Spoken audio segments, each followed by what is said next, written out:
we do our research. Have you done your research? We're working like heck today. Hey guys, you ready to let the dogs out? What? Do what? Let the dogs out. You know, like, who let the dogs out? Who? Off the Hook, airing on offthehooksports.com. Your home for real news, real opinions, and what really matters about Tennessee athletics. It's available on Apple Podcasts, Spotify, Stitcher, Google Play, TuneIn, iHeart. Like, share, follow, subscribe. Always available wherever you find your favorite podcasts. Good morning to you and yours. It is a Wednesday, and it is an eventful Wednesday as Tom Brady has decided to retire from the NFL after about 89 seasons. And you get into the debate of Peyton Manning and Tom Brady, and we want to discuss that. Also, some ties that a lot of Tennessee players have to Tom Brady. There's a lot more than you think, including going way back. How about a guy named T. Martin, Dante Stallworth? We've got a lot that we want to dig into with the Brady retirement and how it ties into Tennessee. But it is also National Signing Day today, so I don't expect from the sources I talked to for Tennessee to sign any prospects. Today, there could be a surprise, I guess, but I don't think that's going to happen. It would certainly be a surprise on my end. And we will visit with Caleb Jarreau about what Tennessee ultimately did with this signing class, including transfers. We'll talk about some 2024 guys later in the program. And also, Ron Slay will visit us, and we love that. Ron Slay, brought to you by Zach England of Best of Brock. Zach's got your back, one of the best personal injury attorneys in all of the United States, especially in Chattanooga. But let's get right to it, and that is Tom Brady retires. I am at least glad that he didn't hold the world hostage by dragging this thing on. There were a lot of places he could have gone and perhaps tacked on another postseason run, but I didn't see a place that was going to be a natural fit like Tampa or Denver for Peyton Manning, in which he could just step in and be the favorite to win the Super Bowl. So your thoughts on Tom Brady's decision to retire? Travis says it's about time. I tend to agree. Yeah, I wasn't so surprised. I thought it might be a couple of more years. I think a lot of people think when he retired last year and came out of retirement to come back, I think people think that triggered the divorce with him and Giselle. I think his and Giselle's marriage was already probably on the outs, and he retired to see if he can make it work. And when he realized he couldn't really make it work, that's when he decided to come back. So I think that the way Tom Brady played in that last game versus Dallas, we hadn't seen that Tom Brady before, which is Tom Brady was under a lot of pressure and was making a lot of errant passes because of the pressure, which if you've watched Tom Brady over the past maybe 5 years, he has been making more errant passes when he's under pressure. But now the supporting cast has dwindled from that loaded team in Tampa 2 years ago. And let's just be honest, Dave, Tom Brady was not going to find another situation with a team that was as loaded with future Hall of Famers as that Tampa Super Bowl team was in 2021. I think that it's very similar to when Michael Jordan retired in 98. I no disrespect to Michael Jordan, but what people don't realize is the Bulls were not going to be able to keep that team together. And Michael would have been stuck in a rebuild mode if he had come back in 98, 99. And I think it was very similar where there was nowhere Tom Brady could go where he wouldn't have the insane amount of Hall of Fame talent around him that he had when he first went to Tampa 2 years ago. Well, I think the Bulls could have kept it together, but they didn't want to keep it together. As far as Tom Brady, I wonder, as it affects Peyton Manning's legacy, how will Peyton Manning be remembered 10, 15, 20 years from now? Because if you look at the stats, you're going to see Tom Brady has broken all of Peyton Manning's records. You're going to be able to look at the Super Bowls, and obviously he has had more success. He has that innate clutch thing with him, which to some extent, I think is a little bit overblown. I think guys perform better oftentimes in the clutch because they're on the better team.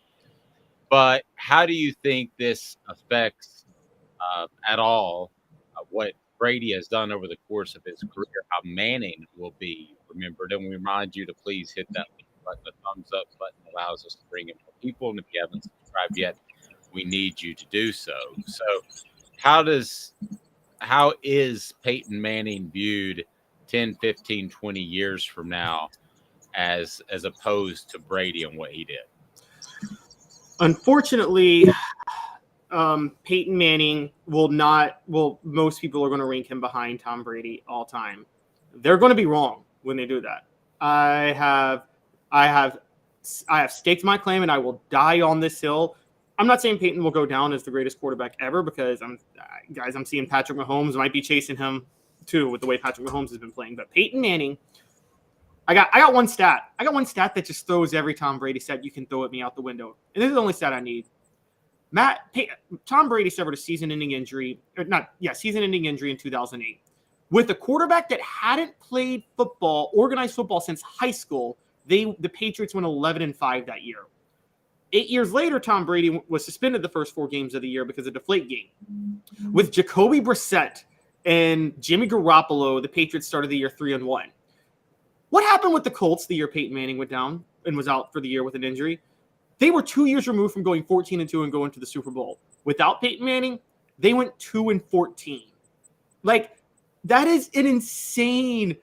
No team got so significantly worse without Peyton Manning. That's the hill I've always died on. I talk all the time. I used to make these jokes. Y'all seen those? Dave, you've seen those Chuck Norris sites, right? How great Chuck Norris is. I have made those jokes, but comparing them to Peyton Manning, which is to say stuff like, Jesus turned water into wine, but Peyton Manning turned that Colts team into a winner. One miracle's greater. Yeah, I would be with you if we were talking about 4 Super Bowls to 2. And I hate the fact that wins and losses is a quarterback stat. I think that's silly. I think the entire team is a factor in each and every win and or loss. And I think to say this guy has won more games than another quarterback is insane. And I don't think there's any question that Brady stepped into a better environment. But I can't, in my mind, rectify. And I wrote a column that'll be on offthehooksports.com later today about how I believe Peyton Manning changed the game as far as the freeze plays and what he did. And I think everybody does that now. And I think Tom Brady even picked up on some of that, whereas his first Super Bowl, he was just largely along for the ride, like a Trent Dilfer, so to speak. But I can't, in my mind, justify calling one quarterback better than the other. And I get your numbers, but there's no way to me that I can justify 7-2. If it was 4-2, if it was 7-4, I could roll with that. But 7 Super Bowls as opposed to 2 is just a massive, massive difference. And the fact that you have Tom Brady with the incredible comeback against the Falcons, the fact that he won so many clutch games, I do think that there was a clutch advantage there. So I've got to go with Brady, and I really don't think it's even that close. The other thing that I was very impressed about Brady with is, let's face it, Peyton did it his way. He came in. Jim Mora did not like the way he ran the offense because he was essentially the offensive coordinator, so they made a change. And what they did is they let Peyton completely run the offense with the freeze plays that I mentioned. But you've got a guy in Tom Brady that did it different ways. He leaned on Randy Moss. He leaned on the small slot receivers. He leaned on tight ends. He did it a lot of different ways. So I think it's a lot closer than a lot of people will think 15, 20 years from now. But I got to go Tom Brady. I just think the Super Bowl discrepancy is too strong.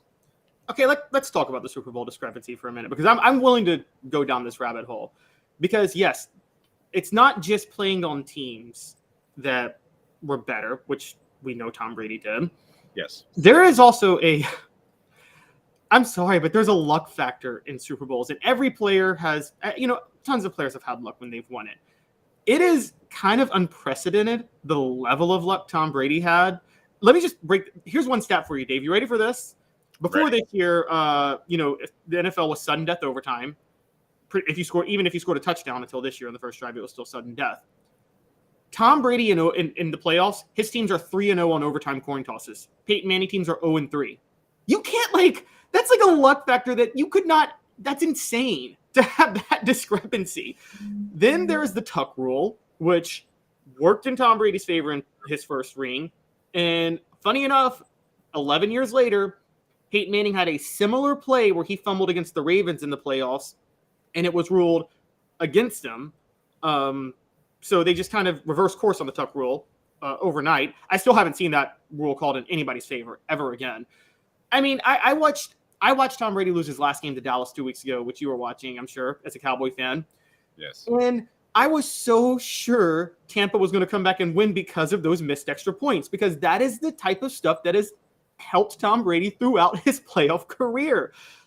Let's not forget the year we're talking about Patrick Mahomes. I just talked about how I think Patrick Mahomes may end up going down as the greatest of all time. Patrick Mahomes should have 2 Super Bowls right now.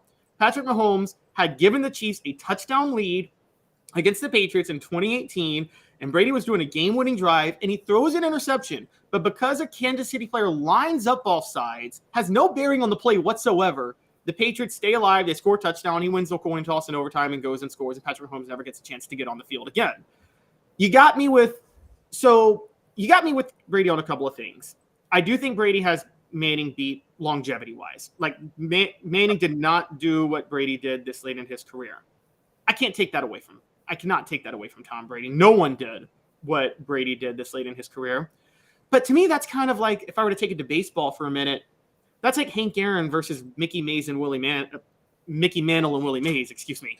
Hank Aaron's the home run king, but everybody who watched baseball in that time knew that Willie Mays and Mickey Mantle were better players in their prime. Sure. Hank Aaron just did it longer.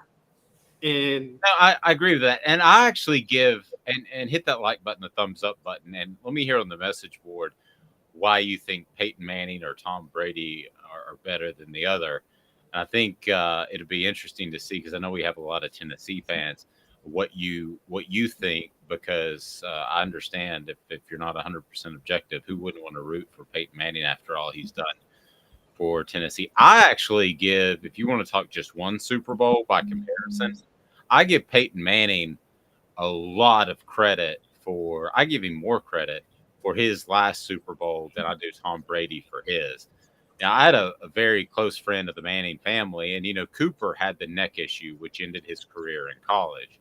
Well, they thought it was hereditary and similar what Peyton had, and that at one point before the season in which he sat out and then he went to the Broncos, he literally couldn't firmly grip for a handshake.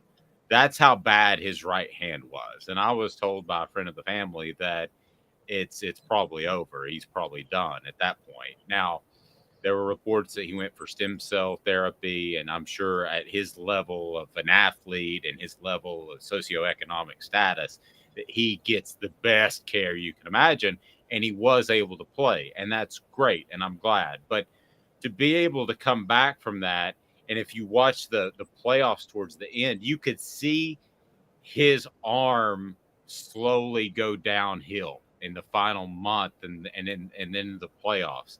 So I give him more credit for that than any of Brady's individual Super Bowls. Maybe the exception of the comeback against the Falcons. But I got tremendous respect for Peyton Manning. I really do. I can't put him even really on the same level. I think it's Brady and everybody else. I think it's Brady, you drop down, and then you talk about Manning, Montana, Bradshaw, and all those guys. I think it's a totally different level, Caleb. I really do. Yeah, no, I'm sorry. I'm sticking with my guns on this. I'm putting Brady in this. Look, I'm putting them all on an island, to be fair. I don't think Brady's on a separate island. I'm putting them all on an island. By the way, I'm putting Dan Marino on that island. I don't care that Dan Marino didn't win any rings. The only thing I hold against Dan Marino is apparently he never wanted a run game, and he fought against having a run game, and that was to his detriment. But I'm sticking with my guns on this. And to talk a little bit of X's and O's for a minute, I think one of the things that if we could just bring up some playoff stats, a lot of people don't know this because we talk about clutch genes. Manning is averaging more yards per attempt for his career in the playoffs than Brady is. He actually had a better playoff QB rating than Brady did too for his career until Brady went to Tampa. And I got to be honest, to talk X's and O's for a second, anybody that understands Bruce Arians' offense and understands the receivers that they had, for those who don't understand, Bruce Arians likes to flood one side of the field and go with a vertical attack on one side of the field. Brady was flooding one side of the field with Chris Godwin, Mike Evans, and Antonio Brown. Two of those guys are probably going to the Hall of Fame. If Antonio Brown didn't sabotage his career, he would have gone to the Hall of Fame. So three Hall of Fame talent receivers to one side of the field. It was the easiest vertical attack you could ever do. Even if you had a noodle for an arm, you could have done it. And I think, and by the way, just another one stat, total QBR, that stat came into play in 2006. Brady played 16 seasons with total QBR as a stat. Manning played 9. Manning led the NFL in total QBR 4 times. Brady's only led it twice.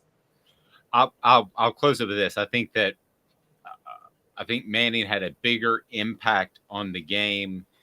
If I had to select a guy tomorrow, it would be Tom Brady. If I had to create a penthouse in the Hall of Fame in Canton, Tom Brady would be there, and other guys would be around, but he would be center stage. Nevertheless, conversations about Peyton Manning and Tom Brady brought to you by AndyMasonRealEstate.com. AndyMasonRealEstate.com with Andy Mason has about 40 years of experience in their group, and they're going to make sure you get the right home, and they're absolutely phenomenal when it comes to buying and selling.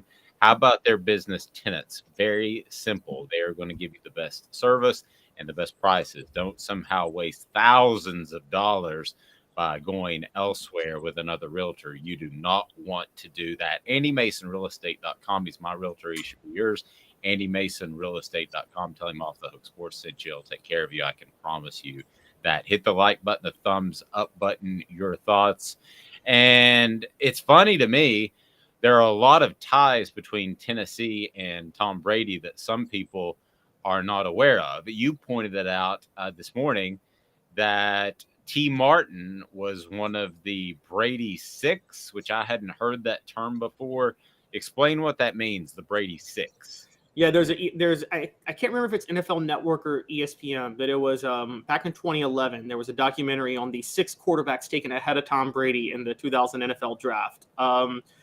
And it was, I remember making my wife watch it, and she was actually like, it was supposed to prop up Tom Brady, but she found herself just feeling bad for the other quarterbacks because it was just making fun of the other quarterbacks. But there were 6 quarterbacks taken ahead of Brady. T. Martin was one of them. Funny enough, with T. Martin and Brady, both of them became starters in 98, the year after a 4-year starter left, Brian Griese at Michigan and Peyton Manning at Tennessee. Ironically, in college. Okay, gotcha. Yeah, college. Michigan won the national title the year before T. Martin became the starter. Tennessee won it the year after Peyton Manning. And so there's some funny ties there too. But yeah, T. Martin was part of the Brady Six. A Knoxville kid was part of the Brady Six. Chad Pennington was another one who was part of the Brady Six. Mm-hmm. Which I think if he didn't get hurt, didn't he have just a rare arm too, Chad Pennington? He never had a strong arm. I can't remember if I think he may have had an arm issue as well. I thought he was a very solid player. I thought his arm strength always held him back a little bit. Okay. He's one of the few, I believe that he got comeback player of the year twice. I think so. The other ones were Chris Redman, somebody that San Francisco took, I forgot his name, that they thought was their next Steve Young, and they took him over Tom Brady, who wanted to go to San Francisco. T. Martin is part of that crew. Beyond just T. Martin, though, that 2007 Patriots team that went undefeated and lost to Eli Manning in the Super Bowl. That team had Dante Stallworth and Kelly Washington on it, which was the dream duo of Casey Clausen in 2001, which is also interesting. I do believe Rashad Baker played for the Patriots for a minute. Good. And also, for about a 7 to 9 year period, this is the most ironic part about Brady's tenure. Brady's prime were the years he never won a Super Bowl. He never won a Super Bowl in his prime, which was when he emerged in roughly like 2006, when they started to put the offense behind him as opposed to rely on the defense, up until like his physical peak, which lasted till about 2013. That was on defense. Gerard Mayo was leading the defense during that time, who was just an all-around great player. I also think, I know you covered him, Dave, I think just an all-around great guy too. He is. Good dude. Yeah. And Gerard Mayo was the star of the defense. It's kind of sad that they didn't really win a Super Bowl together, because Mayo suffered a season-ending injury his last year, and then, or in 2014, excuse me, and that year the Patriots won the Super Bowl. But he was still, if you were to name the best defensive player during Brady's time, I mean, Mayo's right there with Teddy Bruschi, Asante Samuel, Ty Law. I mean, he's in that conversation, even though he didn't get a Super Bowl like the other ones. So there are lots. Oh, and Cordarrelle Patterson won Brady's last Super Bowl with the Patriots. Cordarrelle Patterson was on that team. Now, and I will add this as well. Here's a roundabout. You mentioned Randy Moss. Randy Moss played with Chad Pennington at Marshall, who played at Webb. And you also have Randy Moss, who played for Tom Brady. And Randy Moss said recently on Monday Night Football that he might have come to Tennessee had Peyton Manning showed up for his official visit. So that's a roundabout. What about that one? Yeah, I would have. 7 degrees of Randy Moss. Marcus Nash is thinking his lucky stars, because he would not have been a first-round draft pick if Randy Moss were playing at Tennessee in 1997. All due respect to Marcus Nash, he was a product of Peyton Manning. And very true. Is your dog suffering from arthritis or anxiety issues or digestive issues? Well, if so, crafttreats.com is where you need to go. The chill pills in particular. crafttreats.com. Use the promo code Off the Hook. That's the promo code Off the Hook. You can check out their other holistic treats as well. They are phenomenal. Again, crafttreats.com. But with the CBD, they'll take care of your dog. Don't let your dog be in pain or discomfort. Go to crafttreats.com. Use that promo code Off the Hook. Ron Slay up next. We will be back in 2 minutes. Stay tuned. Off the Hook Sports.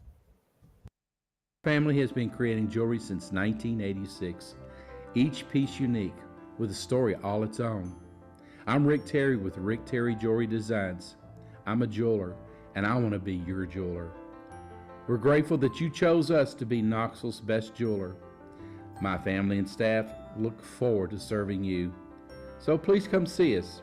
Kingston Pike and Campbell Station Road in the heart of Farragut, and downtown on Gay Street, right next to the Tennessee Theater.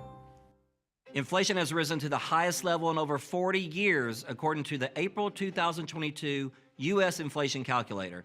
Will your investments provide you the income you need in retirement? Are you losing purchasing power of your savings due to inflation? Simply stated, if the cost of goods and services are 8% higher and you're only earning 4% in your investments, that money buys you less of what you need. Right now is the time to act. Call Guardian Investment Advisors today. Hey folks, Gary Viles here. I want to personally invite you to North Knoxville's newest sports bar and restaurant. It's Big Orange Phillies, located in Black Oak Center. And yes folks, it's happening in Halls. Big Orange Phillies offers family-friendly environment with homemade meals and the best deli-style subs around. Billiards, darts, jukebox, shuffleboard, and cornhole, and a full bar. We also offer valet parking on weekends and during special events. We even have a covered back patio. It's happening at Big Orange Phillies. We want, we need, and we appreciate your business. Hi, Mike Davis here with City Heating and Air, reminding you to always dare to compare. Our team provides quality local heating and air service, installation, and maintenance across East Tennessee. We use only the best equipment like American Standard heating and air conditioning for your residential, new construction, or commercial needs. Honesty, dependability, and customer satisfaction have been the cornerstones of our business since 1961. City Heat and Air. Dare to compare. Chattanooga, we're at it again. For the 5th year in a row, you voted us best of the best criminal and DUI law firm. And finalists for best law firm and best personal injury firm. Thank you for the love, Chattanooga. We won't let you down. Do you want to own the more that owns every job? Then get to Vassy Lawn and Garden in Cleveland and get you a Toro. I'm David Vassy, here to talk to you about Toro. With a Toro Zero Turn, you'll get more out of every minute and you'll reach the finish line faster. At Vassy's, we like to say, no matter if you're mowing 3 acres a week or 11 lawns a day, homeowners and business owners alike find confidence in equipment they can trust from top to bottom. Vassy Lawn and Garden, Highway 60 North in Cleveland. Man alive, it's worth the drive. Got cataracts? We can fix that. Never miss another moment. With a little help from Doctors Campbell, Cunningham, Taylor, and Hahn at ccti's.com. You know, the funny thing, Caleb, is had both of their careers started right now, Tom Brady and Peyton Manning, I could easily see Peyton Manning having the more successful career with an offense like the Colts had that was built around him, as opposed to, let's say, a defensive-minded coach with Bill Belichick. Because the game has changed a lot since Peyton Manning came into the NFL in 1998. I mean, you can't use your hands as much in pass defense. They want to protect the quarterbacks. You don't take as many hard hits. You know, had it reset and tomorrow they start their careers, I could see the way the Colts did it and the way Peyton Manning did it resulting in more success than the way Tom Brady and the Patriots did it. Does that make sense? Yeah, but here's the funny thing. I think they would both have trouble. I think that here's the thing that made Peyton Manning so great, where he had his edge. The NFL changed so many rules to give so many other quarterbacks the chance to be as good. So my best example with Manning was his quick release. I talked at length all the time. I always insisted those Colts offensive linemen were overrated, including Jeff Saturday. They needed to be smart, not maintain blocks. Peyton Manning's request for the linemen was, create a space for me to step in the pocket. That's all I need. I don't need time. I don't need that much time. I just need a space to step in the pocket and let me throw the ball, because he had such a quick release. Now the game is so protective of quarterbacks that allows them to hold the ball so much longer. The quick release is not as much of an edge over other quarterbacks that it was when Peyton Manning came into the league 20 years ago. No, fair enough. Tom Brady retires today, and we were discussing earlier the ties that Tennessee has to Tom Brady, and you mentioned Gerard Mayo and Dante Stallworth. I mean, there were several guys that did have that tie. And then with Peyton Manning, we were discussing also how he will be remembered 10, 15, 20 years from now. And I do think that he'll be remembered as obviously one of the all-time greats. There's no question about that. I wonder largely if his media presence, Caleb, will affect how he's remembered and viewed. Because I think that John Madden, because of his broadcasting, the popularity of his game is remembered by some, a younger generation than me and way younger than you, as not one of the best and brightest coaches in NFL history. And he was. And he had basically an anxiety attack on a trip to Pittsburgh during the plane ride and said, I just can't coach anymore. And that's why he didn't coach anymore. Had it not been for that, he was the youngest person before Sean McVay to win a Super Bowl. Had it not been for that, he was one of the great young coaches in the NFL and would have had a fantastic career, probably with multiple Super Bowls instead of one. Peyton Manning, will he be viewed as this media darling moving forward, or will it not taint, but maybe tarnish what he did on the field? Distract is a better word. It may distract. I don't know. We'll have to see how it plays out going into the future. The hard part with Peyton Manning is I make the case for, he still has the record for most touchdown passes and most passing yards in a single season. There have been 2 NFL seasons with 17 games already, and I think Patrick Mahomes may go down as the greatest quarterback ever. Still hasn't topped what Manning did in 2013 with those 2 records.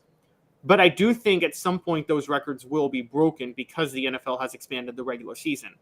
When they're broken, and if somebody catches him in 5 regular season MVPs, then we might start having that conversation. We have to see what Peyton Manning does, but Peyton Manning to me is a case study for quarterbacks going forward too. There was always this talk that you have to go to the big market, New York or LA or wherever, and you got to like market your brand in the all season. RG3, to his detriment, did that after a Rookie of the Year season, and it really cost him focusing on marketing his brand rather than winning. Peyton was like proof that if you go and you win and you do your job, you will become the most marketable person in sports. And it doesn't matter where you go. He went to Indy, and as you know, Dave, when he went to Indy, that was not an NFL town. That was probably the saddest franchise in the NFL. And it was a basketball town. It was all about the Pacers and the Hoosiers. And he became the most marketable athlete in the NFL because of what he did on the field. I say the same for like, however people want to feel about him. LeBron, most of LeBron's career was in Cleveland, and he became the most marketable athlete in the NBA playing in Cleveland. You don't have to be in the biggest market. If you produce at the highest level, your endorsements are going to come. Well, yeah, and you have some guys like Joe Burrow who just doesn't even do endorsements because he wants to focus on ball. He hasn't even done one single interview with a one-on-one local media member yet in Cincinnati. So, he's just a gym rat and doesn't care about stuff like that. You won't see him on commercials. We see Josh Allen all over the place. The other guy that I thought was overexposed was Baker Mayfield. And what that does is quickly turn fans against you during your playing days. They're wondering, even though it just takes a couple hours to shoot a commercial, they're wondering why you're doing all that instead of practicing football, especially when you lose. That is certainly brought up. City Heating and Air Conditioning, Integrity Matters in Knoxville.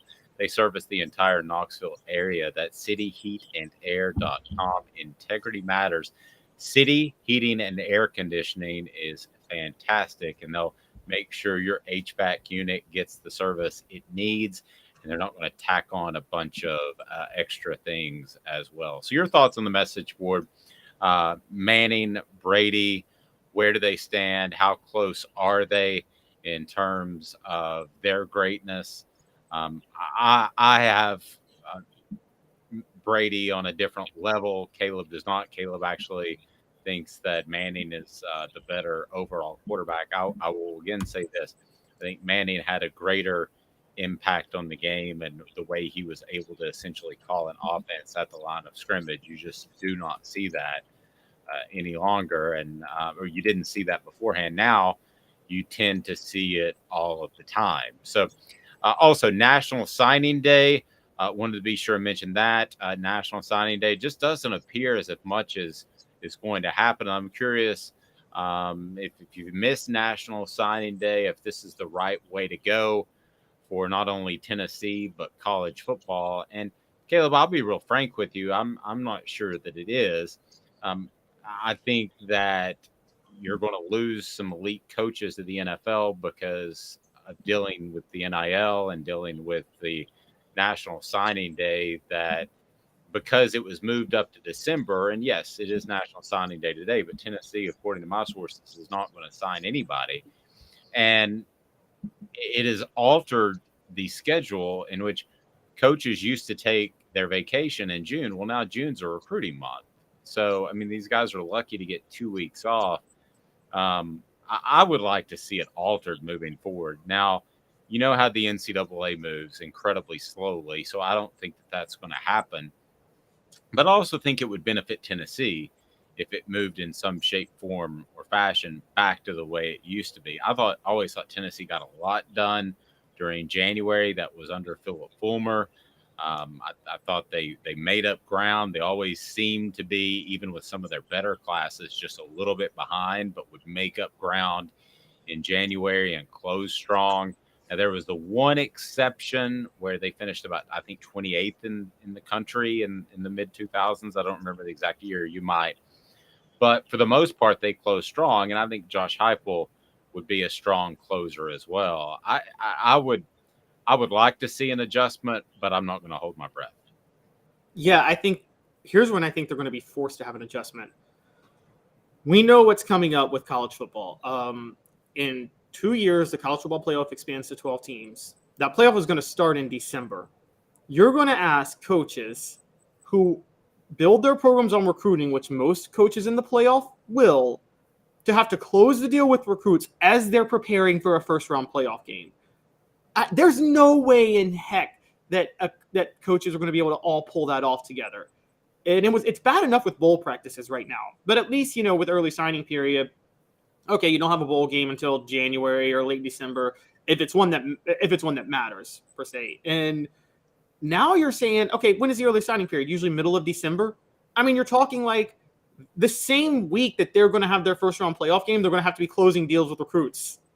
And Dave, I swear the stress, wouldn't that kill a coach at that point? Yeah, I mean, I'm told by many people in the coaching community that these guys are ready to bolt to the NFL as fast as they can. That the whole mentoring of athletes and growing young men is kind of passe nowadays. They show up and oftentimes they're already expecting a check and they think they've got everything figured out. And goodness knows, I love him to death, but I've got an 18-year-old, so I know how that is. And I just don't see that coaching, to me, from the outside looking in and from the people I talk to, college coaching is nearly as attractive. You have to deal with NIL, constant roster management. Now, for some weird reason, I think Josh Heupel kind of enjoys it. And I think he actually is very good at it. I don't know why in the world he likes it, because I wouldn't want to reset my roster each and every year, but he seems to be fine with it. And that's the way he's handling his business, and it seems to work. Now, I don't know that Tennessee can – I don't know that Tennessee had a great transfer portal time, but I do think that ultimately Josh Heupel will be a guy that is better suited to managing a constantly changing roster than a lot of other guys. When you get to Joe Milton's Heisman odds, I didn't see this one coming. Brought to you by Zach England of Best and Brock. Zach England, a personal injury attorney in the Chattanooga area that will go toe-to-toe with the insurance company lawyers and will win. It's just that simple. So Zach England, Best and Brock, Zach's got your back. Joe Milton Heisman odds, and I heard this conversation. So let's talk some Tennessee quarterbacks, because also I thought a very interesting piece on ESPN by Pete Thamel, who we reached out to and wasn't able to join us, but on Hendon Hooker. But let's start with Joe Milton Heisman odds. What are you hearing Heisman odds? Because first of all, future bets are not a great play. You're more the gambling guy. I'd like your thoughts on that, but betting on Joe Milton to win the Heisman at this point seems pretty reachy. Yeah, he's got the 7th highest odds to win the Heisman. He's number 7, which is he's top 10. Ahead of him are and Joe Milton. You can get him at plus 1,800. So if you want to, I doing my math right. You drop $10, you win 180. I mean, or is it? Yeah, you win 180 if you drop $10. So, nice little payout. You bet 100, you win 1,800. Ahead of him, Caleb Williams, which makes sense. He just won the Heisman. Florida State quarterback Jordan Travis. Drake May at UNC, which we aren't surprised by. Michael Penix Jr. and Bo Nix at Washington and Oregon, respectively. For those who don't know, Washington's offensive coordinator just turned down an offer from Alabama. Really didn't even take a pay raise to stay at Washington. Just chose not to go to Alabama. Where was Drake May in that again? Drake May was behind Caleb Williams and Jordan Travis. I understand Caleb Williams being number 1. I don't understand how Drake May is not a close 2. I mean, that is because he has hype coming. I think if you went up to the average college football fan, they would know exactly who Drake May is. I don't think that they would necessarily know who Jordan Davis is. I think they would know who Caleb Williams is. I don't think they would necessarily know who Jordan Davis is. So to have that sort of hype going into it helps. Peyton Manning proved you can be overhyped, but a little bit of hype and name recognition is very helpful. Oh, I agree. And speaking of name recognition, one player I missed, Sam Hartman, is ahead of Joe Milton too at Notre Dame. But yeah, Jordan Travis number 2 kind of throws me off. I'm not the biggest believer in Mike Norvell. I don't know if you are, David, at Florida State. I think that people are really overhyping what he did this past year. I still think Mike Norvell really just delayed an inevitable firing with a decent year. This year that Mike Norvell just had at Florida State was the Mike Shula 2005 year at Alabama, where he delayed his firing by 1 year because he took advantage of a down SEC that year and went 10-2. Remember that one? Yeah, I do. It's coming up. We're going to talk with Caleb Jarreau of Off the Hook Sports, get his thoughts on the National Signing Day, and that's kind of eventful. As stated on our message board, the most stress-free signing day I can remember. I agree. He said, however, I can see that December is a nightmare for coaches. I can take a little drama to keep Coach hype. And, man, Travis, I do not hate Joe Milton at all. I love him. I think he's a great guy. I think he's a great story. I hope nothing but the best. I don't hate or love. I guess I love Cooper Jenkins since they work with us. Travis says, I'll put money on Bazooka Joe all day. Portions of the program brought to you by the official craft beer of Off the Hook Sports. That is Zool Beer, xulbeer.com. If you want to go to Zool Beer Company, xulbeer.com. Zool Beer is downtown, and it is phenomenal. They have parking in Knoxville. They also have worldwide award-winning craft beer. That is Zool Beer. So check them out. Coming up, a complete recruiting breakdown, so you won't want to miss that, as it is a quiet, albeit National Signing Day. It is quiet with Caleb Calhoun. I'm Dave Hooker, back in 2 minutes, and I think Ron Slay is going to end up joining us as well. Stay tuned, more after this.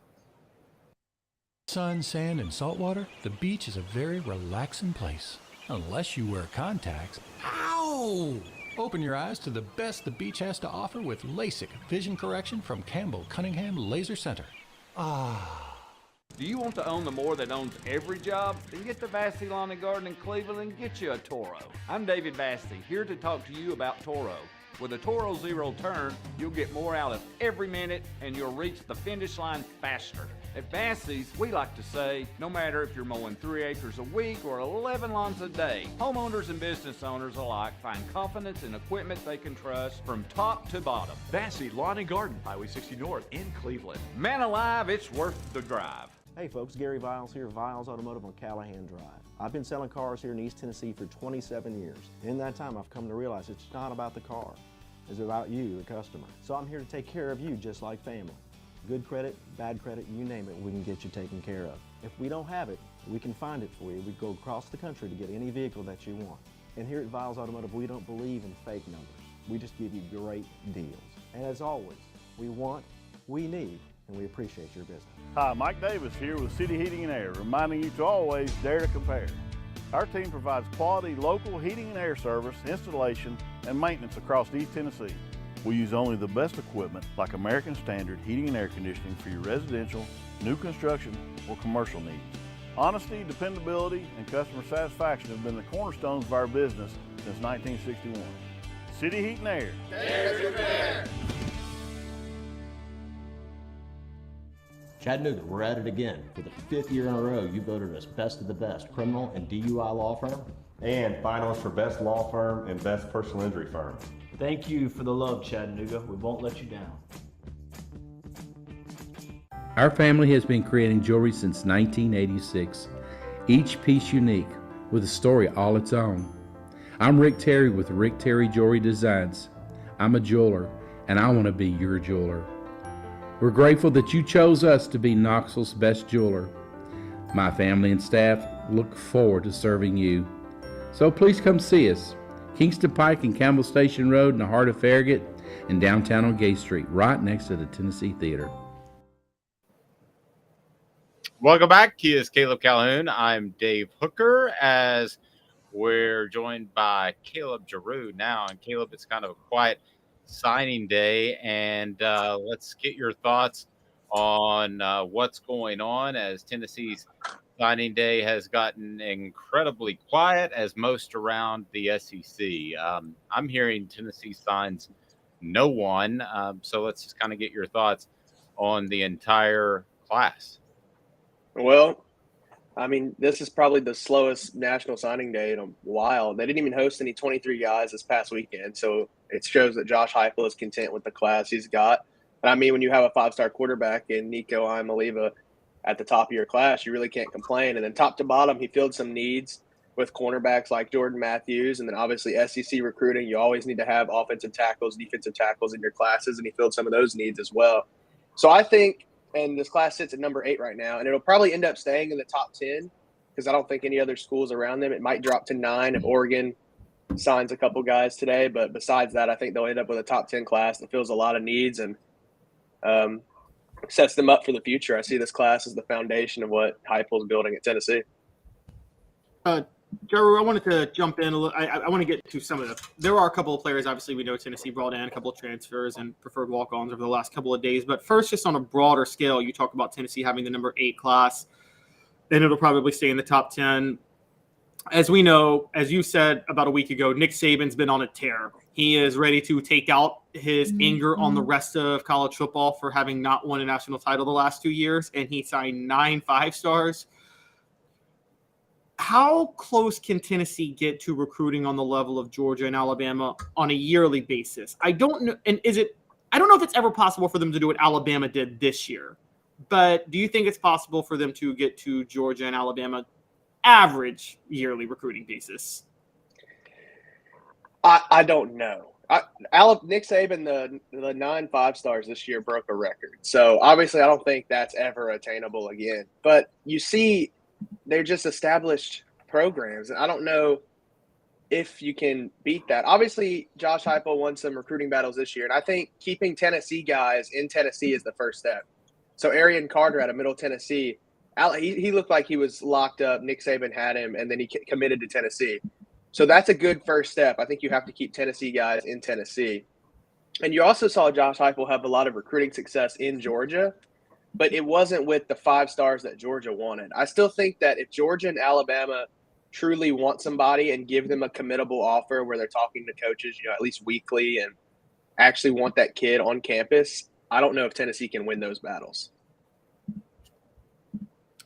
So what are your thoughts? Let me start with you, Jarreau, of Josh Heupel's ability to close, because I think that a signing day in February like it used to be would benefit Heupel because of the way he is able to close. I don't necessarily think that's the case with a lot of other coaches.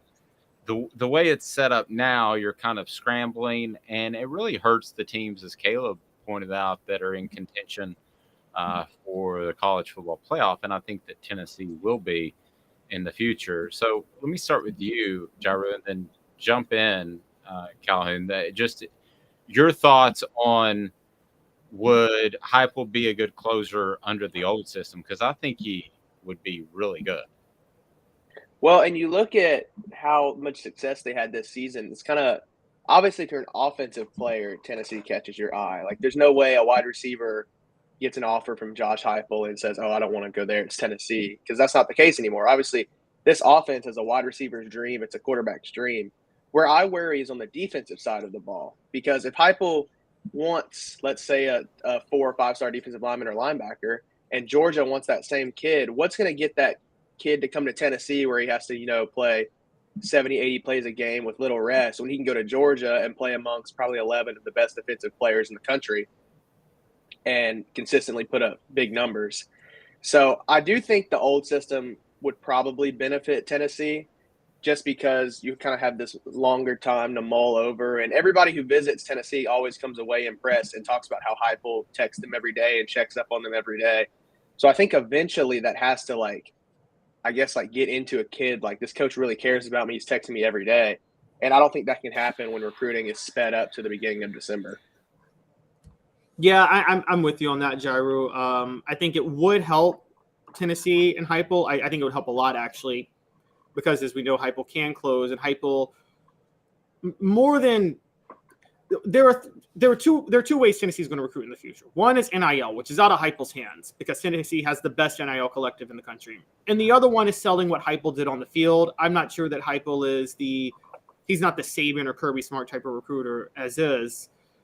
I think that what you said about the defensive guys is more of a concern than people realize because I think Tennessee can shore up its defense, but I think given Heupel's system, I don't think it's ever possible for them to have a defense that really sets you up well for the NFL because, like you said, you're going to be on the field a lot, and there are going to be some issues because of that. Dave, what do you think? I don't think that. I think when you run an offense like what Heupel runs, your defense is always going to have issues.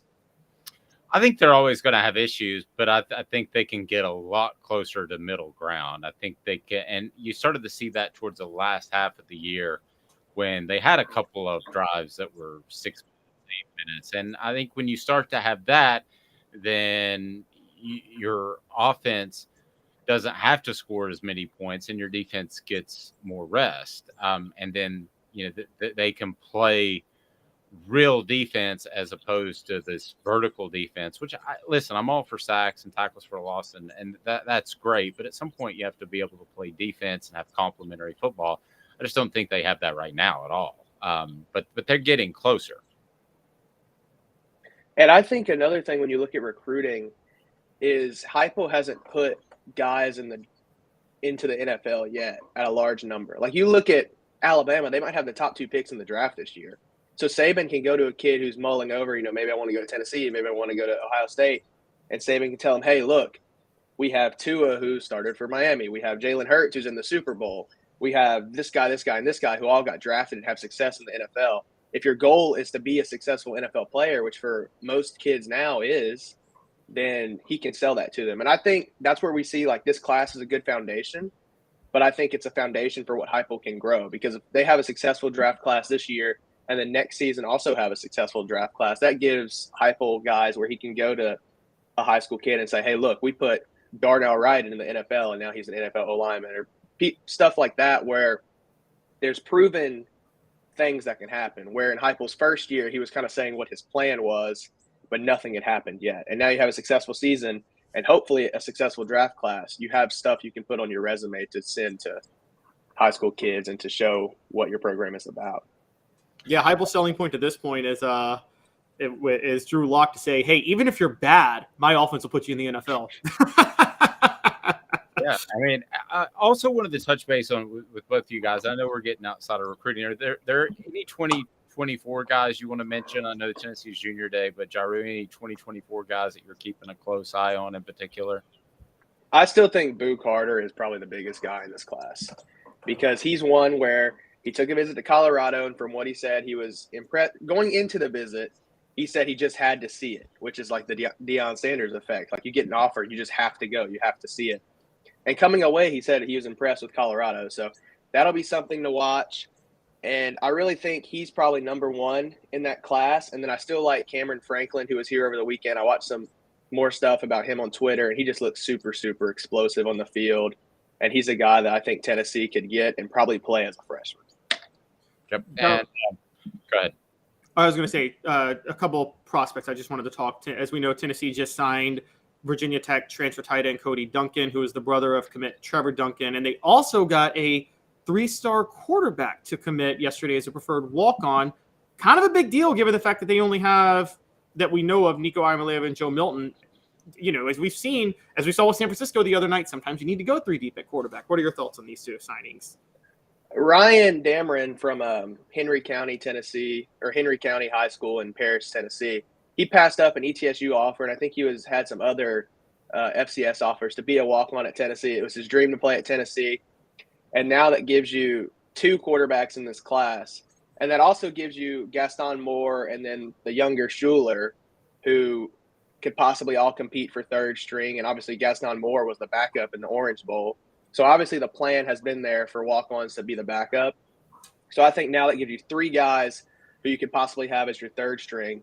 So God forbid somebody gets hurt. Now that you actually have you have bodies. You have somebody you can put at quarterback who can at least hand the ball off. So, but Ryan Dameron, he had some pretty impressive high school stats. He played all 4 years at Henry County. It's a 5A school. They went to the playoffs all 4 years. And his senior year, he broke the record for passing attempts with 162, completions with 106, and he has the second most yards in Henry County history with over 1,300. And then Cody Duncan, like you said, the older brother of Trevor Duncan, he's a Catholic high school kid. He graduated in 2019, and he was a walk-on at Virginia Tech, and he played some special teams his freshman year, but this past season, he ended up having to sit out because of injury. And he's a walk-on at Tennessee, and he also had FCS offers, but he passed those up to walk on at Tennessee, play with his brother. And that's another position that really doesn't have depth. You talk about quarterback. They have Jacob Warren, who obviously is probably penciled in as a starter. And then you got transfer tight end McClellan Castles, who's kind of iffy on SEC play. And then you have a true freshman in Ethan Davis. So now you have a fourth body at tight end who has D1 experience that could probably give you some reps at tight end, or at least on special teams again, like he did at Virginia Tech. Raleigh dropping $5 into the super chat function. We appreciate that. We don't actively throw that out there, so that's nice of you to do, Raleigh. And Raleigh saying, sorry guys, just hopped in. Just had to say, darn Calhoun, looking super fresh this morning. Good morning, guys. And you are. So maybe instead of the super chat function, we'll just call it the super chat fund. We'll call it the hair gel fund.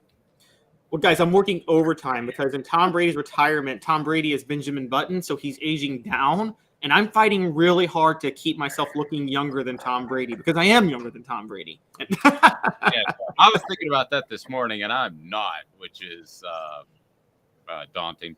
Jarreau Brady's going to look younger than you soon, the way he ages down.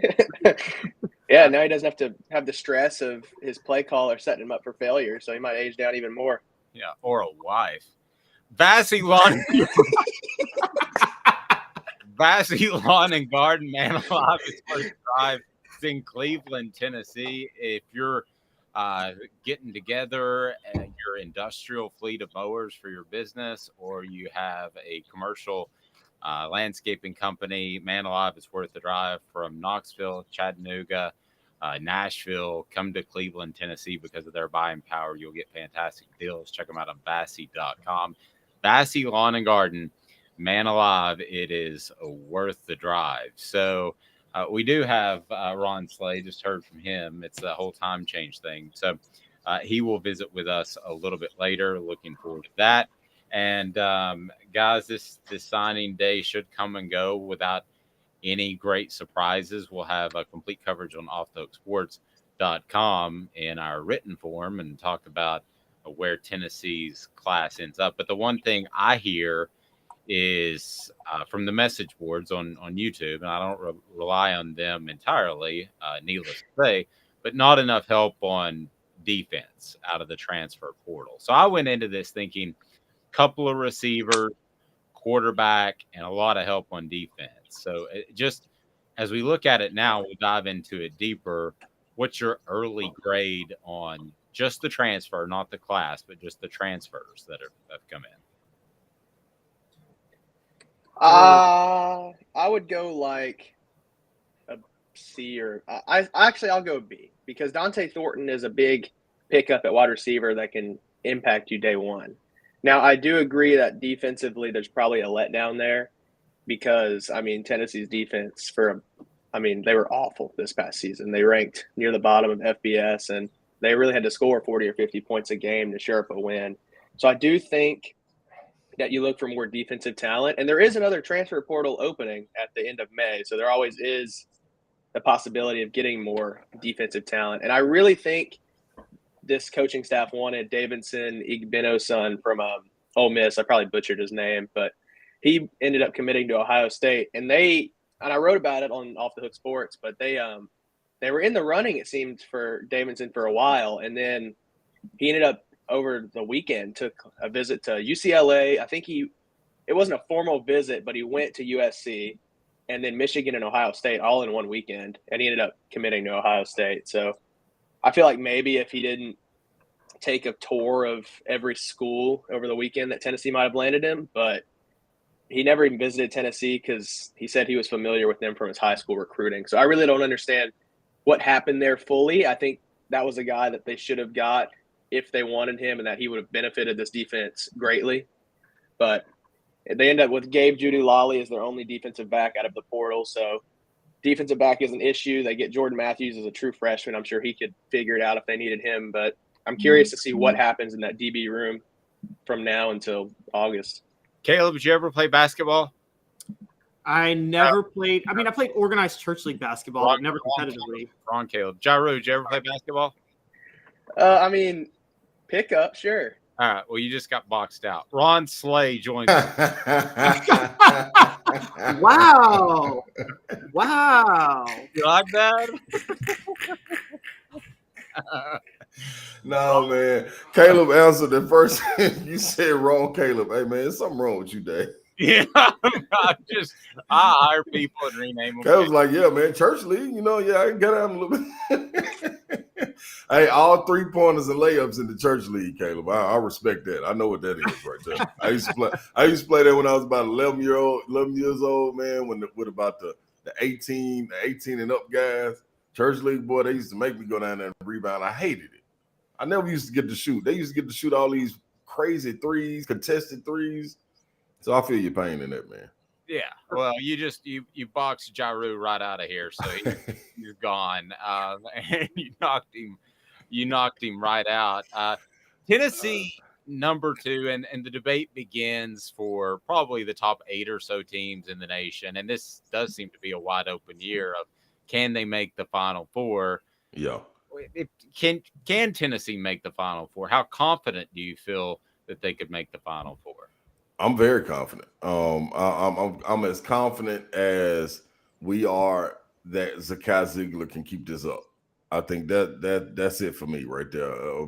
Add in what Olivier brings to the game. If he get not 27-8, but 12-8, 12-6 consistently. If he can bring that the way Josiah's playing, the way everybody is playing at this level, and not saying that Zakai is playing through the roof, which he is, but at the same time, just the point production and assist to turnover ratio. So when you look at that, man, him only having since the second half of Mississippi State, I think 4 or 5 turnovers, give or take one. That's pretty impressive, man, because some of those games were on the road. High octane games like Texas, where the ball is up and down and they're playing full court pressure. Big 12 being one of the best conferences in the nation right now. The way they played against them, the top 2 teams out of there, the way they played against Kansas early on in the year, something has to be said for that. You know what I'm saying? So I think they're Final Four already, man. And the way they're being treated, to me, is the reason why. Because I've never seen even the basketball program be ranked number 2 in the nation. And it not be any. If you think back, what was it, 2-3 years ago when they were they reached number 1 or number 2 or something? The hoopla was crazy. It was like, whoa. I was even saying like, hey, y'all, hold everybody, wait a minute, like pump your brakes just a little bit, give them time, and then they tumbled a little bit, but kept fighting. But in this situation, number 2 to me is so earned. It's so earned, and it's no hoopla around it. Like if this was Hyper's football team, and this is no knock on them. If this was Hyper's football team, imagine everything that'll be around it if they were number 2 and stamped a solid number 2. Like no question, not like the rankings come out and they got to play number 1 Georgia and they flip it for the ratings or something like that. This is a real number 2 team that stayed there, lost to Colorado, worked their way back up, lost to Kentucky, worked their way back up, stayed there hovering around 5-4. People lost in front of them. They jumped in number 2, and there's no ifs, ands, or buts about it. If this was Vitello's baseball team, would we be arguing? I mean, would we be up in arms talking about number 2? I see everybody walking around with Vols baseball shirts and things like that. Why is the fan base, and maybe it's me, I'm too close to the situation, but I don't feel the love really. No, I don't think it is you. And I think Tennessee basketball fans have always been intriguing in that respect. I felt like there were times that they gravitated towards teams that weren't as good as other teams. I'm trying help me with the year specifically, but it was Tony Harris was one of the leaders of the team. Yep. And now Jerry Green made some public comments that didn't right. Now that hurt. Yeah, that hurt. But I just felt like the fan base never really gravitated towards that team and was almost waiting for them to lose. Yep. I don't know why. I don't see that in other sports though. I don't know why. And Dave, I think maybe that's why it's touching me so much because even that's my sophomore year, which was Tony's senior year, we were ranked number 4 in the nation. Right. And it didn't feel like we were number 4. It felt like we had more hoopla the year before when we went on the Sweet 16 run, with people embracing us. And instead with everybody pretty much coming back, you didn't feel like, man, this the team right here. It was still like we had to go out there and show and prove, which is cool. You know what I'm saying? There's a chip on the shoulder. We can roll with it, but I just don't see it, man, in other places, in other sports, other programs where you got to fight. And listen, Coach Barnes has been in this situation many a times. Now you even have some of these guys like Santi and guys that have been at the bottom and been at the height. Josiah have been through a lot of it, where they understand that what comes with the fanfare. And sometimes it is better to go up under the radar. But my thing is, man, embrace every moment and give the flowers when the flowers are supposed to be given. Even if it's win or lose, give them the flowers and let them roll with it. Let them decide. Like, you don't choose to be able to get to the end and be like, I told you all year. I told you the Vols were good. No, you didn't. No, you didn't. No, nobody told us the Vols were supposed to be right here. No, they did not. So that's my whole thing, man. Like, I don't want to hear people, and I'm keeping receipts. I don't want to hear people jumping on the bandwagon like, oh, man, I told them the Vols were going to be right there at the Final Four. No, you did not. No, you did not. Like you just said, you was waiting on the shoe to fall. You was waiting on them to get put out in the first round. You was waiting on them to get put out in the second round. So when they make this run, and I said when they make this run, I'm going to have everybody right there. I'm going to be checking them off at the door. Right there at the door of the Boom Boom Room. Can you get in? Nope. I looked at your social media. You wasn't riding with them. Nope. I'm just going to check it out. And you ain't going to be able to get it. You just going to have to watch. I'm going to put a little window. I'm going to cut a little window out, a small one, where everybody can look in. They can pay $5 to look in the window and watch this team celebrate going to the Final Four, and then they got to move on. They got 2 minutes at the window. That's it. For the basketball voyeurs out there, Ron Clay's appearance brought to you by Zach England of Best and Brock. You can go toe-to-toe with those insurance company attorneys, and he will win a personal injury attorney in Chattanooga. Zach's got your back of Best and Brock. Caleb. All right, someone is going to have to bring in the objectivity. And, Ron, you can put me on that list. And I'm ready to go. Let's go. Let's do it. Let's do it. Let's do it. I'm with it. I'm with it. You strike me, Ron, as someone who does think Hoosiers was a good movie. And it was a horrible movie. And I say that people who think this Tennessee basketball team is Final Four caliber right now are still stuck in an old school way of basketball that hasn't existed in college basketball in the shot clock era, in the 30-second shot clock era. Right. And my take is they are shooting right now, and I just pulled it up, and I pulled it up yesterday, but I just want to be sure, 33.9% from three. Nobody since the 30-second shot clock started has shot worse than 36% from three. Mm-hmm. Ron, you were one of the unique players of your time. You shot 37% from three as a power forward. I will never forget, by the way, to your credit, Jim Herrick, like being absolutely shocked that you could hit those 3-pointers saying that in a post-game press conference. How could you, Ron Slay, a big man who worked hard on your 3-point game, respect a team that can't even shoot 35% from three in this era? Yeah, so Caleb, let me answer you one by one. First, I've never seen Hoosiers. Reason being, I know there may be a demerit on my part, but I never buy into the fads and the this movie is so great, and I never buy into it. To me, Glory Road was one of the hell of a movies that's real high up on my list. But outside of that, when you look at it, I totally understand what you're saying, Caleb. I totally understand. But this is my thing with this team. You don't have to consistently be there when shooting that way, but you do have to be able to answer the moments. And when it's called upon for you to make those shots, the way they play defense and the slumps that they go through offensively, when you combine those, if you can make shots such as the Mississippi State game when they were reeling and Santi couldn't get going, his shoulder was knocked out. So you were looking for someone to be like, who can take that moment. I think that was the biggest thing. The reason they lost against Michigan last year, because when Santi was moved out of the game and taken out of the game by being denied, who can make those shots in that moment? Josiah missed them. Zakai missed them. Olivier was out. You know, Euros was being the 5 guy to try to make the decision, making good decisions, but guys were missing the shots.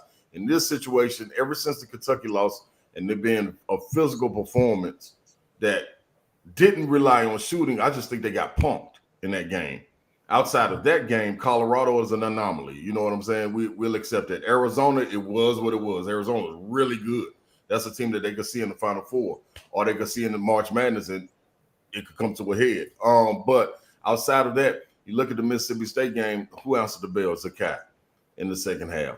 The LSU game, you still had guys being out. Who was the guy to come in and answer the bell? Tyreek Key. He answered the bell. You know what I'm saying? So in these moments, when you're asking people, Josiah answered the bell. When you're asking people who answers the moment the biggest and efficiently, it's an array of guys. You know what I'm saying? I think this is what they were missing. When it comes down to the numbers, now that's one thing I'm not. I'm not a numbers guy. I hate numbers because I'm more of an eye test, put me in the moment and see what I can do in that test. Because one thing for sure, if I'm not shooting well, you better not have nobody else shooting the ball coming down the stretch of this game. I tell you that. I don't care if I'm 25% in this game. You give that ball to somebody else, we got a problem when we get to the locker room. And it is what it is. You got to suspend me, whatever, but I'm checking somebody. So I'm an in the moment guy, eye test guy. The numbers, I understand them, but man, this defense and not turning the ball over. I think that was a lot of the problem too when you come down the stretch of games. Turning the ball over and Santi being denied. I'm okay with Santi being denied. Now, to me, it doesn't look like people are standing around just keep running Santi off the bottom double exit screens at the low block trying to get them open, and they just switching. Now, instead of everybody doing that 4 times and looking, man, they just pass it to Josiah. He go to work. They pass it to Zakai, and his man got so much space off of him, he's knocking that shot down. Or getting past him, or it's so many defenders stand with their guys. Olivier has time to operate. Now, that's the key to me. That's the key to me. Will he play with that aggressiveness for the rest of the season? Or will he start catching the ball like this was the first time he caught the ball and didn't keep looking at the other basket? He faced up. I was like, oh, wait a minute.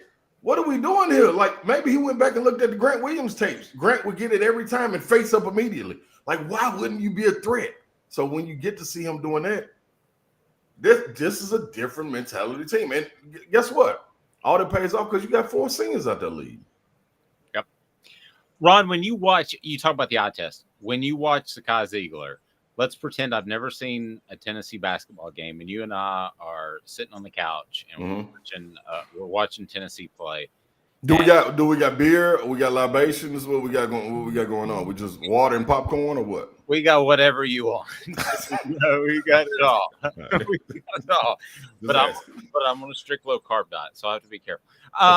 But when we're watching the game, and let's say I've never seen Tennessee before, and I go, this is Zakai Ziegler. What do I need to look for early on? Because I've heard he can be a little inconsistent. What do you see in the first 5 minutes of the game that indicates whether or not he's going to have a good, great, or okay game? I watch to see if he is what is dictating his game. That's what I always watch for. And anytime it's the defensive end, that means he has a foundation. He's all right. Because one thing about it, man, when you're looking at him, you got 4 of your teammates looking at you for you to set the tone, offense or defense. If you're on defense, they're watching you to see how you pressure the ball, where they should be in the help side, what kind of intensity they should bring. And then on offense, it's the same thing. They're watching you to see what play we're going to run. What do we need to get into? If you look dazed and confused, then we're going to be in trouble. But to see his calm and look as if he knows what he's doing and running the team the right way on both sides of the floor, that's what I look for first. You can kind of see it on him. If he's kind of, I guess, like scatterbrained and thinking about a whole lot of different things, like, man, I need to get the score. I need to kind of just, man, flows with the game. And he has a great He got a great thermometer right now great thermostat on the game right now because he goes in and sets the tone, and that's the climate for the game the entire way. And he's done a great job of not wavering in that. Even the games that they lost, Mississippi State, he came out, it was like he was pressing. You know what I'm saying? It was like, let me run the offense and but they pressuring. Oh, what do I need to do? Then he tried to start doing too much. No, man, you fast beat them. You can't pressure you. It ain't no, what are you playing with the ball for? Up on you, go by him. Back up off of you, you can set up whatever you need to. But you got to use that. So it looks like he has a good gauge on exactly what pace he should be playing with, how he should be doing it. And he lets his defense dictate the game. That's what I love the most. Ron, going back to Olivier for a minute, because you're right, he might change my mind. Because because one of the things that I knew Grant Williams could do so well was Grant Williams could stretch the floor. You know, he could pull 15, 20 feet out.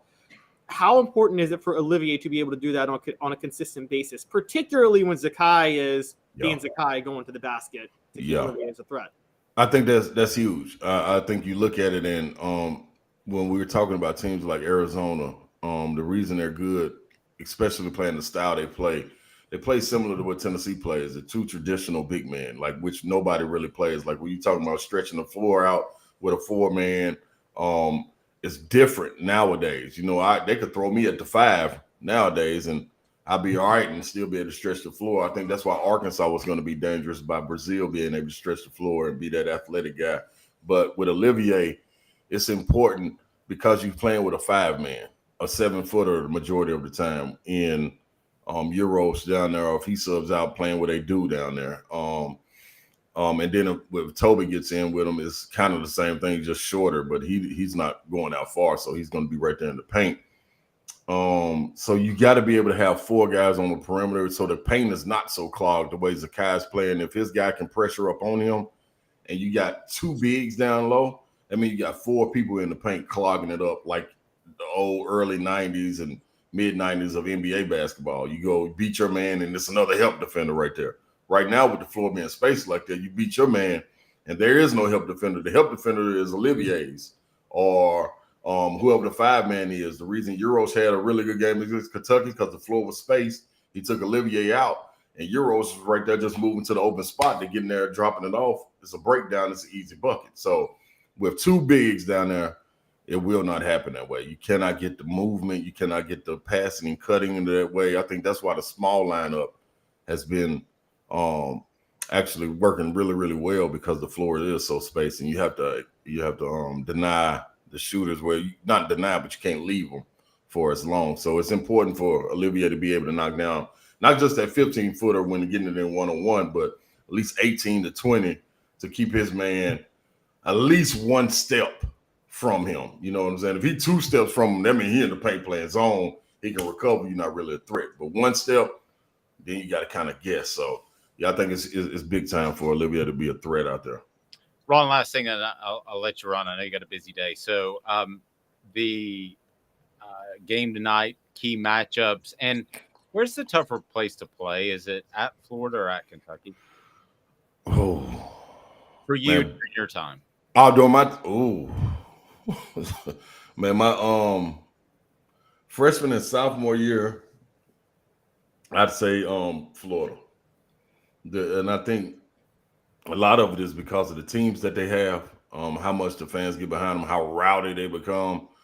Florida's always a rowdy place regardless, but when they got a really good team, like they out there way before warm-up start, you know, and then getting ready. You can hear them once you're getting off the bus, you start walking through the tunnel, you get into the locker room, you can hear the fans from the court. You're like, man, is it fans out there already? You know what I'm saying? So that's what they got going on when they got good teams. Rupp, I've always been, man, like when Rupp has a good team, when they go on runs, they're dangerous. To start the game and when they go on runs, that's when it gets loud, like you can't hear yourself. But if you don't get Kentucky on the run, they're not as dangerous. You know, it's a lot of people there, and you know, I always was the belief that they were pumping artificial noise in there. You know what I'm saying? Like, I just don't believe that the wiser people were getting that loud. You know what I'm saying? So, but I will say, Rupp, you have to play with not only the crowd noise, you got to play against the tradition too. So you got to play against them banners and stuff hanging, which brings a different dynamic to it. So Florida, when they got a good team, Kentucky, when they got a good team going on runs, along with the tradition and everything else. And any keys tonight that you're looking for in particular? Yeah, man, they gotta keep Castleton in a box. Keep him below his double. I'll accept 10 and 8 from him. He probably change a couple of shots by 3 blocks, but keep him right there. Don't let him be igniting transition runs with long rebounds and kicking it out, letting Will Richards and those guys get hot, let Lofton get going. Like, you got to keep those guys. You got to keep those guys at bay and kind of keep them under control. Fudge is another guy that's a wild card for them that you got to kind of keep your eye on, especially when it comes to offensive rebounding. I think that's going to be one of the biggest things, the way he goes to the board so long and Castleton taking up 2 guys. You got to be able to match their intensity. But I do think full court pressure could force them into playing. Like, I know they want to run. That's what we're used to with Florida, but I'm not sure they've all the way embraced Coach Golden's style. And like what Caleb was talking about, he's a big time numbers guy. So if they're not knocking down the 3, he wants them to go to the hole. And if you gotta think for too long in basketball and not react and play instinctively, then that can get you. And hopefully Tennessee can apply enough pressure to get out, get some easy buckets, shoot the ball well, and if not, get inside and create some easy putbacks. Ron, great stuff as always. SEC Network 104.5 The Zone, and just absolutely keep crushing it. We appreciate you, and have a fantastic day, sir. All right, what's up with y'all in the chat? I see y'all, man. What's happening on the trade? Well, we were discussing Peyton Manning. Okay. Just because Tom Brady retired. I saw that. Okay. So he retired again. Again. Yes. Caleb believes firmly that Peyton Manning is the better quarterback. I had to go Brady. What are your thoughts? Oh.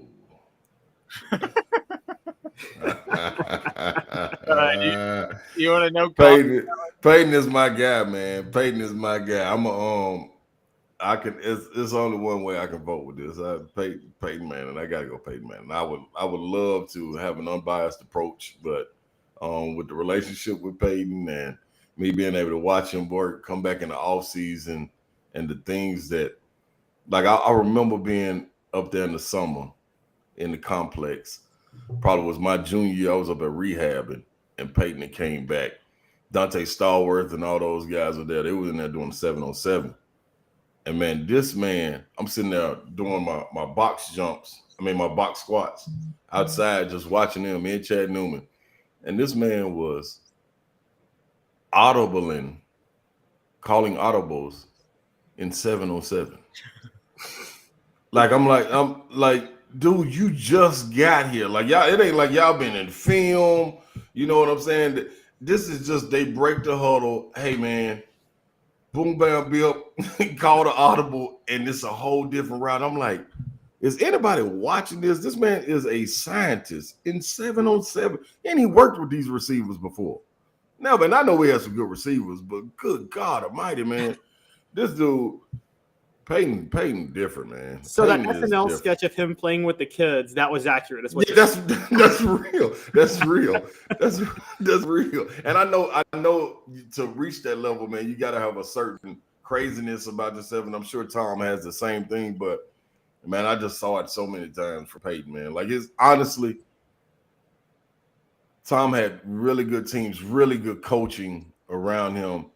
Peyton, really, the way his arm strength was in that Denver season, shouldn't have won the Super Bowl. Nah. For him to be able to go out and win that Super Bowl and not be a liability to the point where he's the reason they lose it, and he ain't really got arm strength, but he's still able to make a hash to sideline throw, and you like, we ain't supposed to make that throw, but him to dig down and get it there, ain't nothing like Peyton, man. I got to go with the sheriff.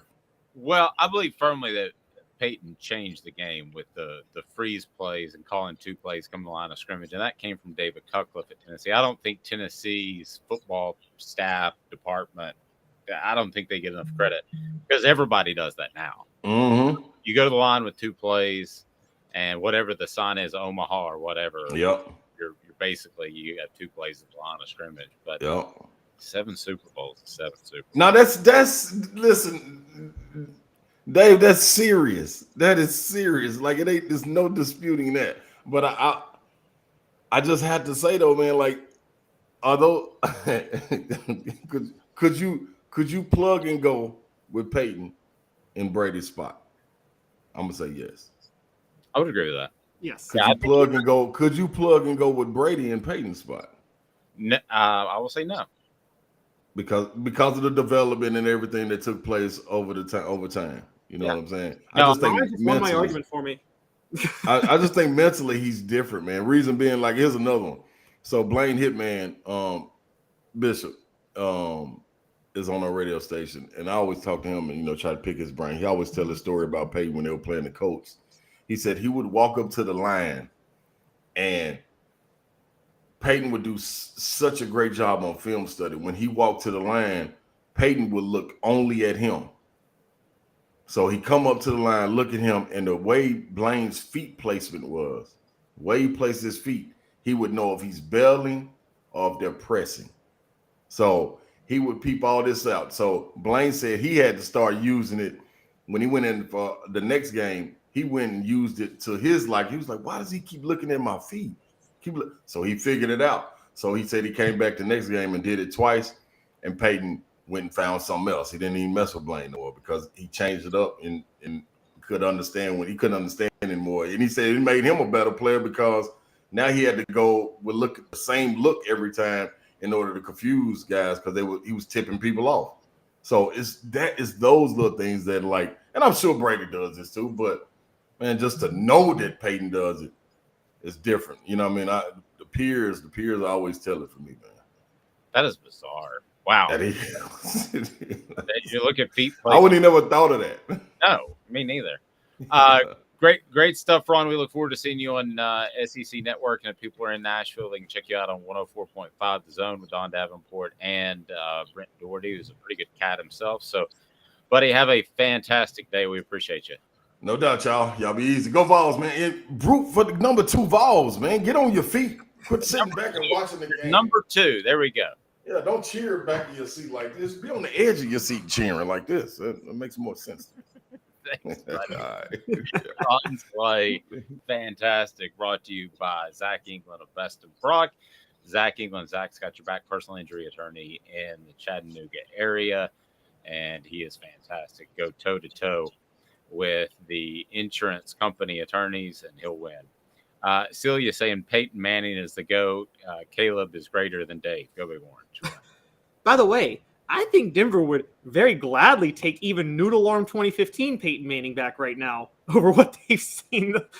I think Russell Wilson has more toilets in his house than he threw touchdown passes last year. It's brutal. Brutal. The message board reads, brought to you by Big Orange Phillies. Big Orange Phillies is on Maynardville Pike, and they have great food. They're family friendly, and they're close to Maynardville and close to North Knoxville. So you can absolutely enjoy a great time watching the games.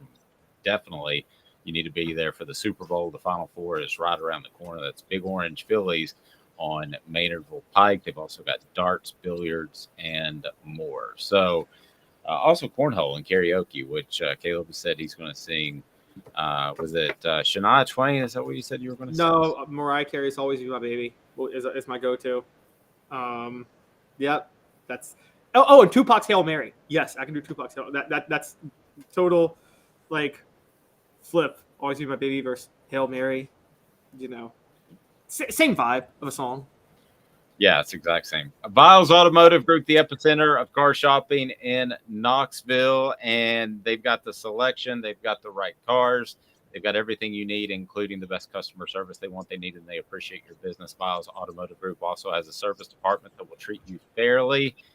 Again, that's what they're about. Vols Automotive Group on Callahan Drive. He's Caleb Calhoun. I'm Dave Hooker For Caleb Jarreau, Ron Slay, this is Off the Hook